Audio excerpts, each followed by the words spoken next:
I'm Malcolm Van Delst, and this is an excerpt from Do the Wrong Thing, a book series or extra long novel that opens with a woman trying to kill herself. She says, I don't know why I tried to do this, and by way of explanation, tells her life story. We are about halfway through book 3, working title, Shiny Pretty Gothic. Last week in Shiny Pretty Gothic, Damien and Ava hitchhiked north to visit Damien's mother. I've made a few adjustments from the feedback you guys gave me. So how do these pieces sound now? This is from a chapter called The Writerly Crowd. This first edit that I've made, Damien and Ava are driving with a man who says he's the second coming of Jesus Christ. He's just admitted to recently getting out of jail for attempted murder. I look out the window. There's nothing around except farms and fields, no cars on the highway. I notice the whir of the car's wheels and the asphalt. Neither Damien or I ask for details, and he doesn't offer. He lets us out at our turnoff, saying, watch the papers next summer, Africa. I will, I reply, thanking him for lunch and the ride. As he drives away, I look at Damien, eyes large, and mouth a non-committal line. Damien looks thoughtful. How is he going to start the second coming in Africa when he's already here in northern Ontario? He grins.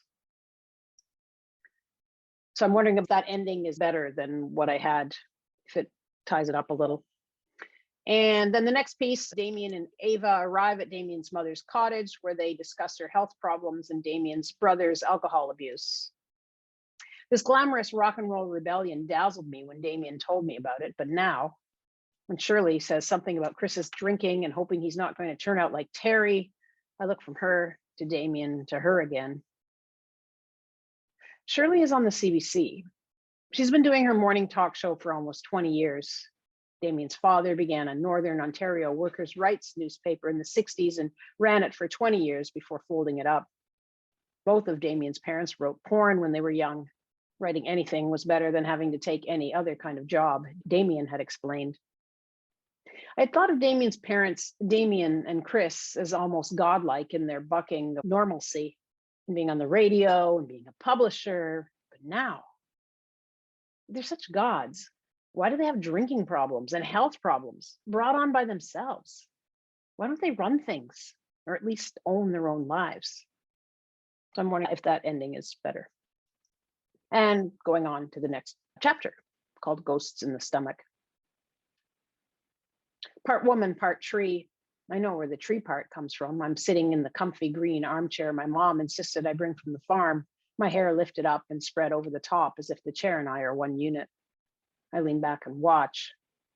Auden had samples of a new designer drug called ecstasy. A bunch of us bought some. The others aren't home right now. They went to the park. I didn't want to go.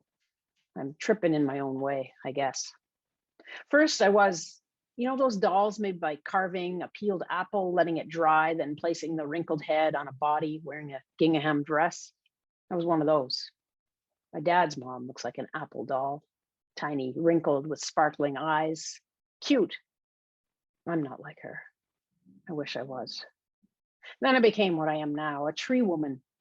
My hair branches push out from my trunk as I watch 8 grandchildren jump around in front of me, laughing, playing, sun glinting off toe heads. Oh, fuck. What is this? I'm crying. The door opens. Everyone piles in. I wipe my eyes. I'm okay, I say. It was a good cry. I go to bed. Adam, Edward's old roommate, follows me, and I let him. We mess around. He takes off his clothes. His penis is purple and shaped like a submarine. I know I shouldn't care, but I do. I know it's wrong to judge someone on something they can't control, but I push him away. I tell him to leave. It's weird the way your perception of a person, situation, or environment can change as you learn more about them. Sometimes it's instantaneous and very much like a biblical revelation or a flash of light that lays it all bare. Like when I realized I was bulimic. Others, like with Damien and his family, are a slow drawing back of a veil, like a Middle Eastern striptease. The absolutely coolest perception shift I ever experienced, though, was around the comic strip, The Far Side. I'd seen it in newspapers, but could never understand why people liked it. Rick, Michelle's old boyfriend and friend of Neil and Bradley, loves The Far Side. He has all the books. I don't get it, I say to him, sitting on the futon couch in our living room, leafing through Valley of the Far Side. Rick is so excited about the comics that he jumps up and starts bouncing from foot to foot, waving his arms in the air. The nerds, the animals, parakeets sitting on fingers. He holds up his index finger, crooked into something a bird might stand on, but the fingers are chairs and parakeet houses. His eyes are wide open, his whole face. He looks like a gigantic Gumby doll. Insert pic of Gumby doll. I start to laugh, and when I look back at the book, I get it. Is there anything cooler than understanding a thing that was previously, God, there's got to be a better way of saying this, that was previously Greek to you? That closed, opaque mental condition. Nosgard talks about poems opening up. The opposite would be closed, but that's too simple to describe the state of trying to understand something, but knowing that you're missing like a word on the tip of your tongue that you don't remember. The mental fog is impenetrable. Impenetrable, that's the best I can do. Humor is like poems opening up for Nosgard. 1 minute the parakeets are impenetrable, then they open. I sit there, eyes growing wide, grinning, and Rick, his whole face open, says, right? What makes funny? Why are birds living in human houses having furniture shaped like crooked human index fingers funny? Is it a phenomenon of like physical attraction, as in different for everyone, though there are exceptionally attractive people and exceptionally funny people that many find attractive or hilarious? Rick's long elastic limbs flying out from his body as he stares at me in excitement, trying to tell me why the Far Side is funny without actually telling me, tells me why the Far Side is funny. Visual humor, absurdity, like if birds had houses, they wouldn't be human type houses to begin with, but more importantly, they wouldn't build chairs that look like human fingers, but chairs that look like tree branches or something. Gary Larson, the Far Side cartoonist, assumes in this drawing that the birds have never been wild, that they've always lived with humans.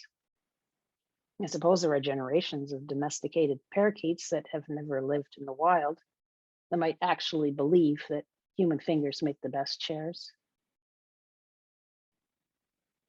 Mom, I have a problem. I'm home for a weekend. Mom sits at the kitchen table, still in her barn clothes. She stares straight ahead, looking stern. I guess she's tired and my timing sucks. I'm bulimic. She turns her head towards me. I suppose you think that's my fault too. A band of heat tightens across my stomach, rage, but also hopelessness and despair. I gulp it down. No, forget it, Mom. Afterwards, every time we talk, Mom asks, how's the problem with your stomach? It's called bulimia, I say resignedly. One weekend I'm home. I'm going home more often than I have been. How's the problem with your stomach? Mom asks. It's called bulimia. I'm annoyed this time. It's not a problem with my stomach. I'm not physically ill. It's an addiction, a mental illness, bulimia. Mom does that thing where if her face was her hands, she'd be wringing them. Her eyes squint and her bottom lip juts out. I suppose she's about to cry. She's always about to cry. That's her answer for everything. Can't get her way? Tears. Challenged? Tears. Happy? I'm just never happy unless you count schadenfreude, happiness when you hear about the misfortunes of others. She looks away from me. I watch the side of her face, see her mind working, trying to fit this piece of information. No, trying to redefine this piece of information so she can fit it within the view of the world she's created in her mind. Why can't you say the word? You can't even say it, can you? I continue. She turns her head completely away from me. Oh, she says. Bulimia, Mom, bulimia, bulimia, bulimia. Say it. She shakes her head and looks back at me, eyes filled with tears. I sneer and she takes those tiny, quick steps of hers out of my brother's room. I stare at my hands. I can't cry because the rage is twisting inside me.